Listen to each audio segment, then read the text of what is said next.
السلام علیکم۔ Mister and Mrs best, جس کی رائٹر ہے مریم فیاض، اس کی یہ 32ویں ایپیسوڈ ہے۔ اگلے دن کا سورج کارابی مینشن کی وسعتوں پر ایک عجیب سی خاموشی لیے طلوع ہوا تھا۔ لان کے خشک پتوں پر ہوا کی سرسراہٹ چلتی رہی، مگر اندر ایک اضطراب تھا، جیسے سب کچھ لمحوں کے لیے تھم سا گیا ہو۔ دروازہ کھلا، تھکے قدموں سے جہان اندر داخل ہوا، چہرہ بجھا ہوا، آنکھیں سرخ اور تھکن میں ڈوبی ہوئی، جیسے ایک رات نہیں کہیں صدیاں کاٹ کر آیا ہو۔ رباب بیگم جو لاؤنج میں بے چینی سے ٹہل رہی تھی، یکدم چونکی، فوراً آگے بڑھی۔ کہاں تھے تم ساری رات؟ تمہیں پتہ بھی ہے کتنی پریشان ہو گئی تھی میں؟ ان کی آواز میں ماں کی بے بسی چھپی تھی۔ وہ بے اختیار اس کے پاس آئی، جیسے اسے چھو کر یقین کرنا چاہتی ہوں کہ وہ واقعی ٹھیک ہے، لیکن اس سے پہلے ہی پیچھے سے ایک تلخ آواز ابھری۔ اس کو کیا فکر ہماری؟ اس کی طرف سے تو ہم بے شک مر بھی جائیں، اسے کوئی پرواہ نہیں۔ خود غرضی کی بھی کوئی حد ہوتی ہے۔ محمد صاحب کی سرد اور کاٹدار آواز سن کر جہان کا قدم رک گیا۔ وہ ساکت ہوا۔ یہ الفاظ وہی الفاظ تھے جو کل وہ حنان کے منہ سے سن چکا تھا۔ شاید یہی جملے اب اس کی تقدیر کا حصہ بن گئے تھے۔ رباب بیگم نے فوراً اپنے شوہر کو گھورا، لیکن کچھ نہ کہا۔ ان کی نظر جب جہان کے زرد چہرے اور بجھے وجود پر پڑی تو بے ساختہ آگے بڑھی، اس کا چہرہ اپنے ہاتھوں کے پیالے میں تھاما۔ بیٹا، تمہاری طبیعت ٹھیک ہے؟ ہاتھ لگاتے ہی ان کے دل کی دھڑکنیں تیز ہو گئی۔ تمہیں تو بخار ہے، تم کہاں تھے پوری رات؟ جہان کچھ بولنے ہی والا تھا کہ پیچھے سے دروازے کی جانب سے آواز ابھری۔ السلام علیکم آنٹی، یہ میرے ساتھ تھا، ایک ضروری کام تھا، اسی لیے رک گیا۔ عیسیٰ دروازے پر کھڑا تھا، پرسکون چہرہ مگر آنکھوں میں فکر مندی تھی۔ رباب بیگم کی جان میں جان آئی۔ ارے عیسیٰ بیٹا، آؤ اندر آؤ۔ محمد صاحب بھی اپنی جگہ سے ذرا سنبھل کر بیٹھ گئے، جیسے عیسیٰ کی موجودگی نے تھوڑی رسمی شرافت لوٹا دی ہو، مگر عیسیٰ نے ہاتھ جوڑ دیے۔ نہیں آنٹی، بس سب گھر جانا ہے، آپ فکر نہ کریں، یہ میرے ساتھ ہی تھا۔ رباب بیگم نے اصرار نہ کیا۔ عیسیٰ نے جہان کے قریب آ کر اس کا کندھا تھپ تھپایا، جیسے سب کہہ دیا ہو، پھر خاموشی سے دروازے سے نکل گیا۔ جہان نے پیچھے مڑ کر نہ دیکھا۔ اس کی خاموشی اس کے اندر کے طوفان کی گواہی دے رہی تھی۔ بغیر کچھ کہے سیڑھیاں چڑھتا وہ اوپر چلا گیا، ایک ایک قدم جیسے اس کے اندر کی ٹوٹ پھوٹ کو چھپا رہا تھا۔ نیچے رباب بیگم کی نظریں زینے پر جمی تھیں اور محمد صاحب ایک بوجھل سانس کے ساتھ چپ بیٹھے تھے۔ دوپہر کی دھوپ آہستہ آہستہ گہری ہو رہی تھی، کمرے میں مدھم پیلی روشنی جل رہی تھی اور ہلکی ہلکی خوشبو والی اگر بتی کی مہک ہر طرف پھیلی تھی۔ باہر ہلکی بارش برس رہی تھی، جس کی ٹپ ٹپ کھڑکی کے شیشوں پر پڑ رہی تھی۔ فرحان صوفے پر نیم دراز تھا، آفس سے تھکا ہارا واپس آیا تھا، مگر اس کے چہرے پر سکون تھا۔ سامنے بیٹھی ہیر چپ چاپ اس کے بالوں میں انگلیاں پھیر رہی تھی، جیسے وہ ہر تھکن، ہر فکر کو نرمی سے سمیٹ لینا چاہتی ہو۔ تمہاری انگلیوں کا یہ جادو ہے یا محبت کا اثر؟ فرحان نے آنکھیں بند کرتے ہوئے کہا۔ ہیر نے جھجک کر نظریں چرائی۔ پتہ نہیں، دونوں ہوں گے شاید۔ فرحان نے اس کا ہاتھ پکڑ لیا اور خود کو سیدھا کر کے اس کے قریب ہوا۔ لیکن ایک چیز کی کمی ہے۔ ہیر نے حیرانی سے دیکھا۔ کیا؟ فرحان نے مسکرا کر آہستہ سے اس کی تھوڑی کو اوپر کیا۔ تمہارے ان لبوں پر میری نام کی مسکراہٹ۔ ہیر نے فوراً نظریں جھکا لی، چہرہ شرم سے لال ہو گیا۔ فرحان، وہ ہولے سے بولی، جیسے کوئی بہت اہم بات کہنا چاہتی ہو۔ فرحان نے سنجیدہ انداز میں اس کا چہرہ دیکھا۔ کیا ہوا؟ ہیر نے نظریں جھکائے، دونوں ہاتھ اپنی گود میں رکھے اور دل کی دھڑکن سنائی دینے لگی۔ میں تم سے کچھ کہنا چاہتی ہوں۔ فرحان تھوڑا قریب ہو گیا۔ ہیر نے ہلکی سی سانس لی اور دھیرے سے بولی، میں امید سے ہوں۔ فرحان جیسے پل بھر کے لیے خاموش ہو گیا، پھر اس کی آنکھیں چمکنے لگی، جیسے کسی بچے کو اچانک بڑا انعام مل گیا ہو۔ کیا تم سچ کہہ رہی ہو؟ ہیر نے ہولے سے سر ہلایا، چہرے پر اب بھی شرم کا رنگ غالب تھا۔ فرحان نے بے اختیار ہیر کو اپنی باہوں میں بھر لیا۔ اوہ میرے خدا، یہ تو سب سے خوبصورت خبر ہے جو تم نے کبھی دی۔ ہیر کے لبوں پر ہلکی سی مسکراہٹ آئی اور اس نے اپنا چہرہ اس کے کندھے میں چھپا لیا۔ پتہ ہے، مجھے یوں لگ رہا ہے جیسے پوری دنیا رک گئی ہو اور صرف ہم دونوں اور یہ چھوٹا سا معجزہ باقی رہ گیا ہو۔ فرحان کی آواز میں نمی سی تھی۔ ہیر نے نرم لہجے میں کہا، مجھے ڈر بھی لگتا ہے فرحان۔ فرحان نے فوراً اس کے چہرے کو اپنے ہاتھوں میں لیا۔ ڈرنے کی کوئی ضرورت نہیں، میں تمہارے ساتھ ہوں ہمیشہ، اب صرف تم دونوں کے لیے جینا ہے۔ اچانک دروازہ کھلا اور ایک مانوس آواز آئی، میں آ گیا۔ مصطفیٰ دوڑتا ہوا کمرے میں داخل ہوا، ہاتھ میں کھلونا پکڑے، بال بکھرے ہوئے اور چہرے پر ہمیشہ والی معصوم شرارت۔ فرحان اور ہیر جلدی سے ایک دوسرے سے الگ ہوئے۔ میں نے دیکھا آپ لوگ پھر سے چپکے بات کر رہے تھے۔ مصطفیٰ نے ہاتھ نچا کر کہا۔ فرحان نے کہکا لگا دیا اور اسے گود میں اٹھا لیا۔ ارے میاں، تمہیں کیسے پتہ چل جاتا ہے ہر بار؟ مصطفیٰ نے آنکھیں مٹکا کر کہا۔ میں جاسوس ہوں نا بہن، میں کو بھی بتاؤ کیا چھپایا آپ نے؟ ہیر نے جھجک کر مسکراہٹ دبائی اور فرحان کی طرف دیکھا۔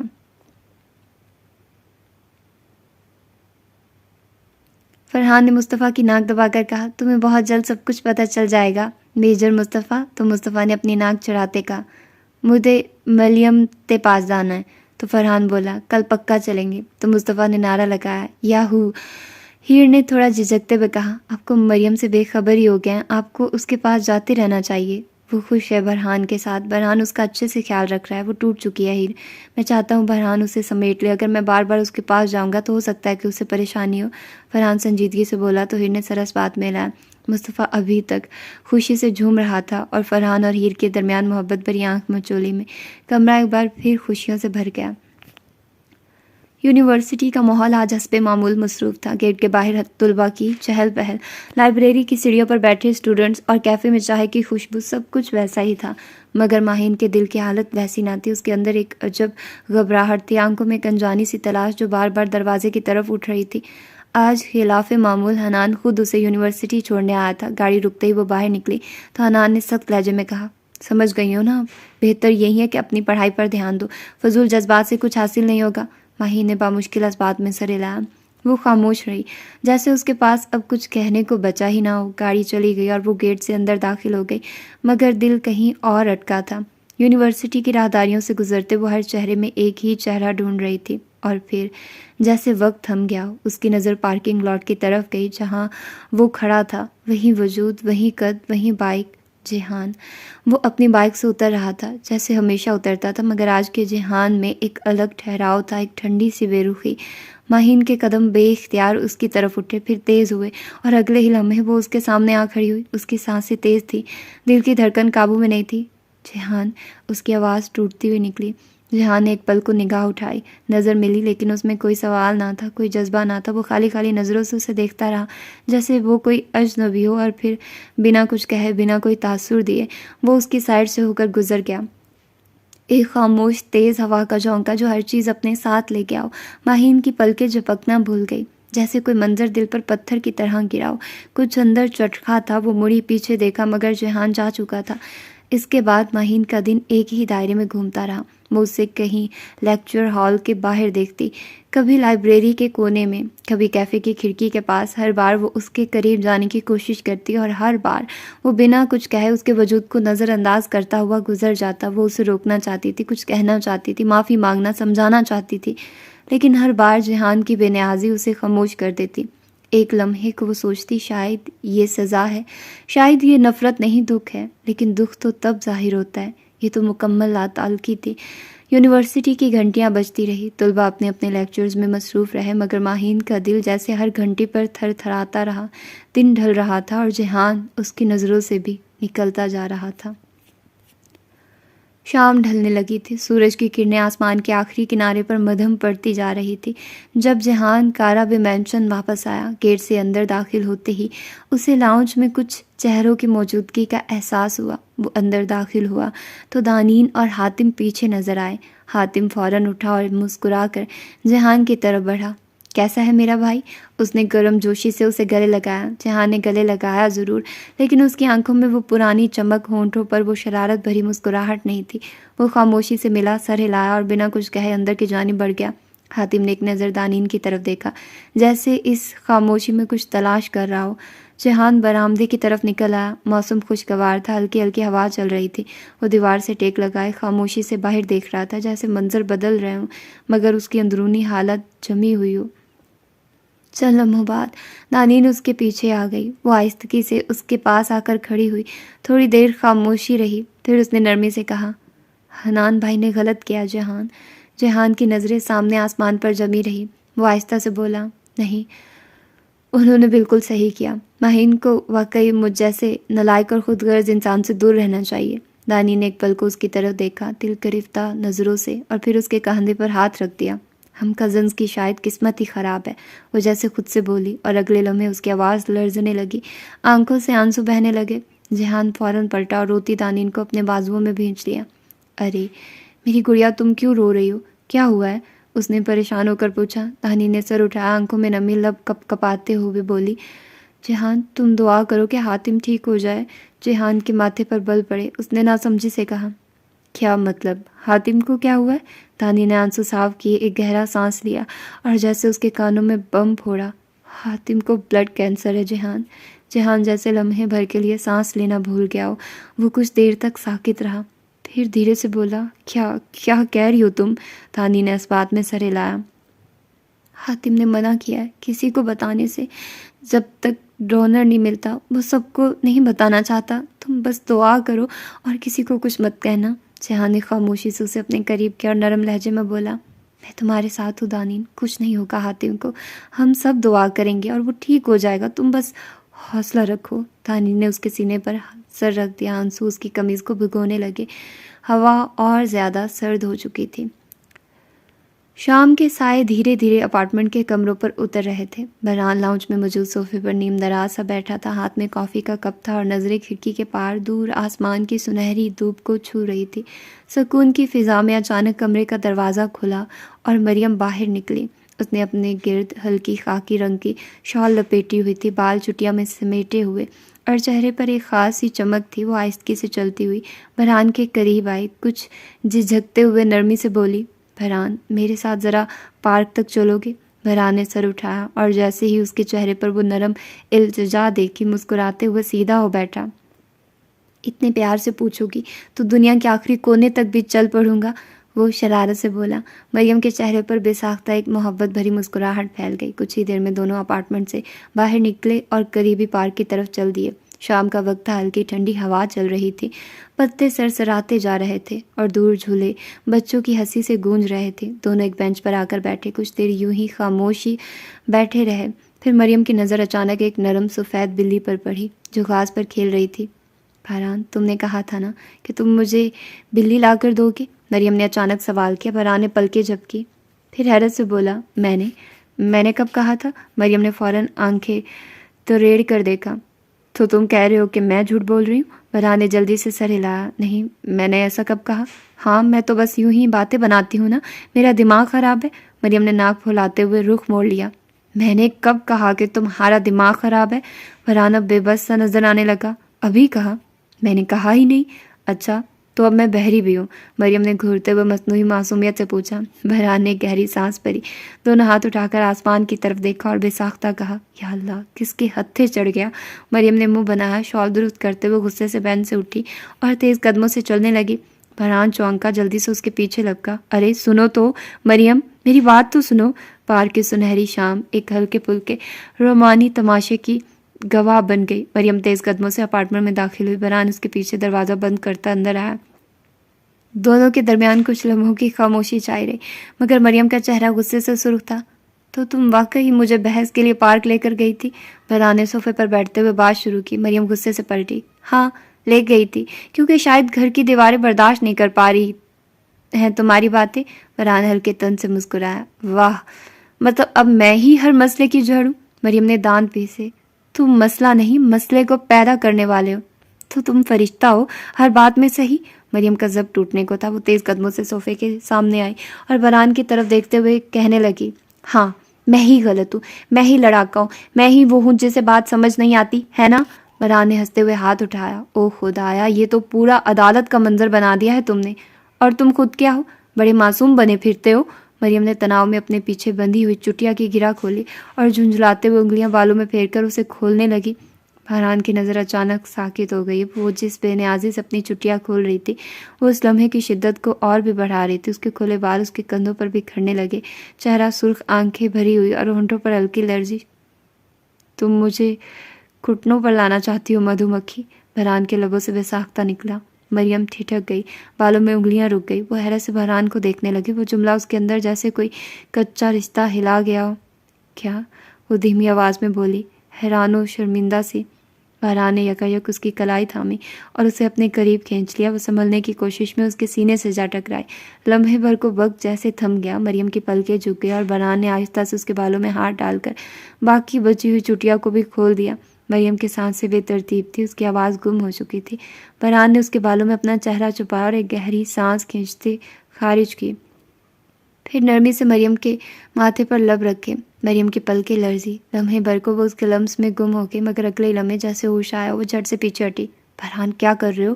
وہ بڑبڑائی اور تیزی سے پلٹ کر اندر کی طرف بھاگ گئی۔ فرحان نے اسے جاتا دیکھا اور ہولے سے مسکراتے ہوئے سر جھٹکا۔ ظالم عورت۔ ہر کوئی اپنی اپنی مصروف زندگی میں گم تھا۔ لمحے دن بنے، دن ہفتوں میں بدلے، اور پھر وہی ہفتے خاموشی سے مہینوں میں ڈھل گئے۔ وقت نے ایسا زور مارا کہ 3 مہینے جیسے پلک چپکتے گزر گئے۔ نہ کسی کو خبر ہوئی، نہ کسی نے گنتی کی، بس زندگی اپنی رفتار سے چلتی رہی اور سب اپنی جگہ رواں رہے، جیسے وقت کے پیچھے دوڑ رہے ہوں۔ 3 ماہ بعد ہسپتال کے باہر شام کی مدھم روشنی تیزی سے ڈھلتے دن کا پتہ دے رہی تھی۔ موسم میں ہلکی سی خنکی کھل چکی تھی۔ وقت جیسے تھم سا گیا تھا۔ ہر سانس کے ساتھ گھر والوں کے دلوں کی دھڑکنیں تیز ہوتی جا رہی تھی۔ آج حاتم کا آپریشن تھا، ایک فیصلہ کن دن۔ 1 ہفتہ پہلے ہی ڈاکٹر عمیر نے اسے بتایا تھا کہ ڈونر مل گیا ہے۔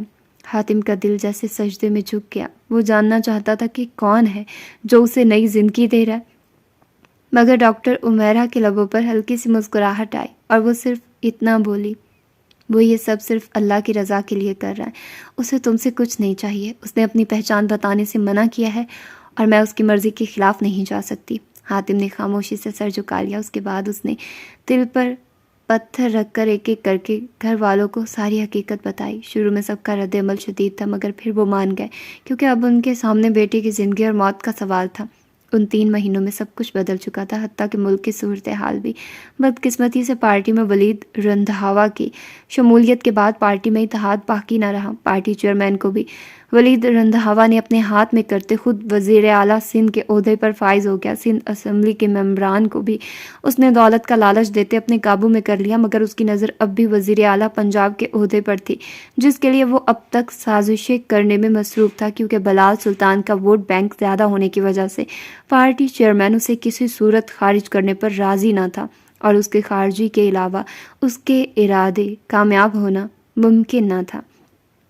اب صورتحال یہ تھی کہ پارٹی میں ہی ٹولیاں بن کر رہ گئی تھی، تو دوسری طرف سب لوگ برہان اور مریم کے پاس ملنے گئے۔ برہان نے ہر بار نرمی سے صرف اتنا کہا، مجھے تھوڑا وقت دے دے، اور سب خاموش ہو گئے تھے، کیونکہ مریم اب سنبھل چکی تھی اور یہ سب برہان کی بے پناہ محبت اور صبر کا ثمر تھا۔ اس نے ٹوٹ کر بکھری مریم کو ایک ایک کر کے جوڑا تھا۔ اب ہسپتال کی راہداری میں سب موجود تھے۔ آپریشن میں کچھ ہی دیر رہ گئی تھی۔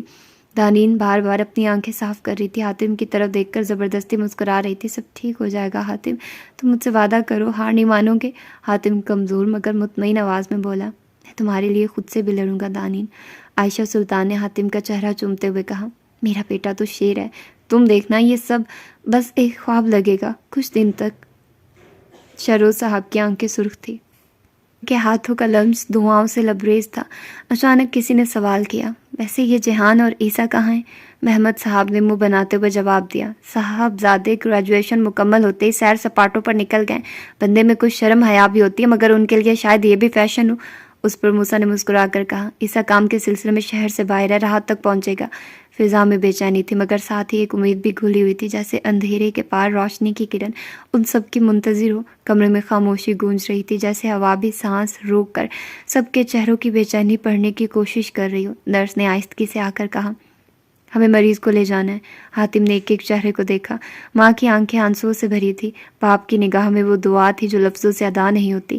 دانین دونوں ہاتھوں سے حاتم کا ہاتھ تھامے کھڑی تھی، جیسے وہ لمحہ ہاتھ سے چھوٹا تو سب کچھ چھن جائے گا۔ حاتم نے دانین کی طرف دیکھا، رو مت، میں وعدہ کرتا ہوں لوٹ آؤں گا۔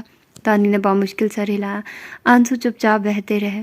چند لمحوں بعد وہ اسٹریچر ہلتا ہوا سفید روشنیوں والی لمبی راہداری میں آگے بڑھ گیا۔ دروازہ بند ہوا اور ایک خلا سب کے دل میں جاگ اٹھا۔ اسپتال کی راہداری میں غیر معمولی سکوت طاری تھا۔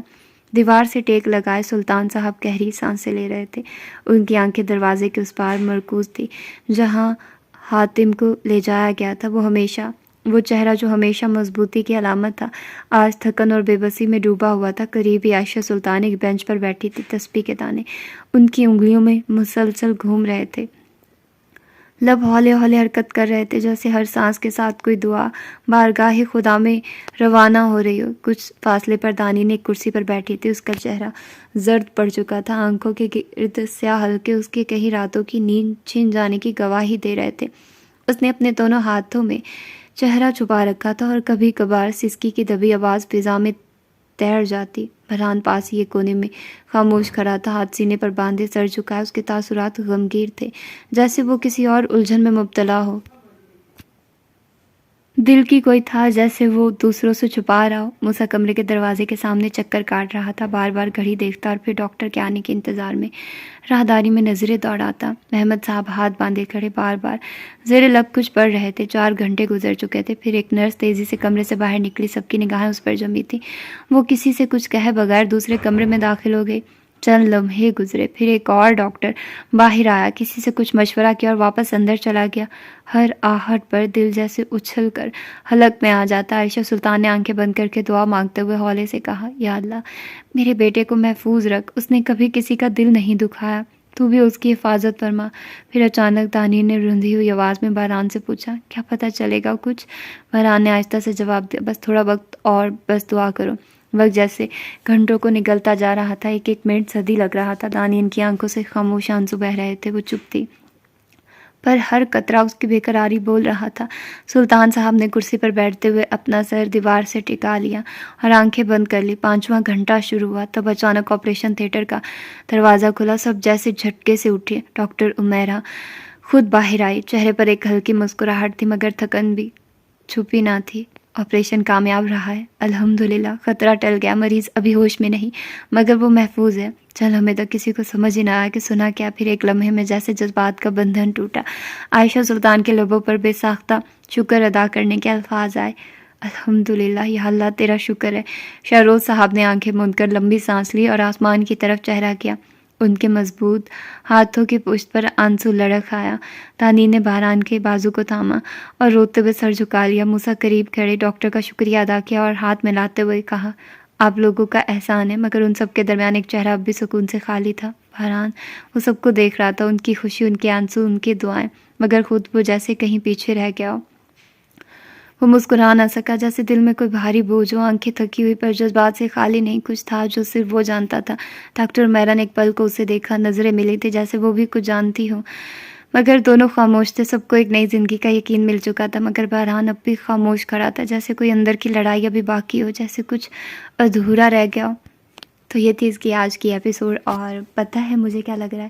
مجھے لگ رہا ہے کہ یہ جہان نے دیا ہے، مطلب جہان کی وجہ سے حاتم ٹھیک ہے۔ ویسے مجھے سمجھ نہیں آئی، اس کو بلڈ کینسر ہے، تو کیا ڈونیٹ کرنا تھا؟ جگر تو کیا جگر ڈونیٹ کیا جا سکتا ہے اگر ایک انسان زندہ ہے؟ تو مجھے اس چیز کی سمجھ نہیں آ رہی۔ خیر میرا نالج اس معاملے میں بالکل نہیں ہے، تو میں کچھ کہہ نہیں سکتی، تو تھوڑا کمپلیکیٹڈ سا لگا مجھے۔ اور باقی بہت سارے ایسے سینز ہیں جو عجیب ہیں یار۔ اب بران اور دیکھو ان کا بھی تو نکاح ہوا ہے جسٹ، تو اس کے معاملے میں وہ نہیں بول رہا، لیکن اس نے آبجیکشن یہ دیا ہے کہ وہ خود غرض ہے اور وہ لاپرواہ ہے اور وہ ڈیزرو نہیں کرتا۔ بھائی اب ان کا نکاح ہو چکا ہے، نکاح سے بڑھ کر اور کیا ہوتا ہے؟ تم ایسے کومنٹس کیوں پاس کر رہے ہو جو ان کے رشتے؟ یہ کیا تھا؟ یہ ابھی آواز آپ لوگوں کو سنائی دی؟ پتہ نہیں کس چیز کی آواز تھی۔ چلو میں باہر جا کر دیکھتی ہوں۔ آپ لوگ اپنا ڈھیر سارا خیال رکھیے گا اور مجھے دعا میں یاد رکھیے گا۔ ویلیو تھا ناول میں نے ریکارڈ کیا، اور سانس ساکن تھی، یہ دونوں ناول انشاءاللہ اپ کمنگ ہوں گے، کیونکہ میں نے ایک تو پورا ناول سانس ساکن تھی، وہ میں نے پورا ناول ریکارڈ کر لیا ہے۔ ویلیو تھا اس کے مطلب جتنی بھی ایپیسوڈز آ چکی ہیں وہ ساری ریکارڈ ہو چکی ہیں، 40+ ایپیسوڈز میں اس کی ریکارڈ کر چکی ہوں، تو وہ انشاءاللہ اب اپلوڈ ہوگا فار ایور بک ہیون پر۔ تو اگر آپ لوگوں نے ابھی تک اس کو سبسکرائب نہیں کیا تو کر لیجئے، تاکہ آپ لوگ اپڈیٹ میں رہیں اور آپ لوگوں کو پتہ چلتا رہے کہ کون سا ناول چل رہا ہے، ٹھیک ہے؟ تو اپنا ڈھیر سارا خیال رکھیے گا، مجھے دعا میں یاد رکھیے گا۔ ملتے ہیں اس کی اگلی ایپیسوڈ میں، اور ہوپفلی کہ سب اچھا ہو، ٹھیک ہو، کیونکہ مجھے بھی لگ رہا ہے کہ جہان کا ہی ہے، اور برہان کو پتہ ہے کہ جہان نے ڈونیٹ کیا ہے، کیونکہ وہ گیا ہوا ہے باہر، اور یہ بھی تھوڑا سا شو کر رہا ہے، جس طرح سے سعدی نے دیا تھا اپنی کیا کہتے ہیں پھپھو کو ڈونیٹ کیا تھا، اس طرح میرا خیال ہے کہ اس نے بھی کیا ہے۔ تو دیکھتے ہیں کیا ہوتا ہے. اپنا ڈھیر سارا خیال رکھیے گا. اللہ حافظ.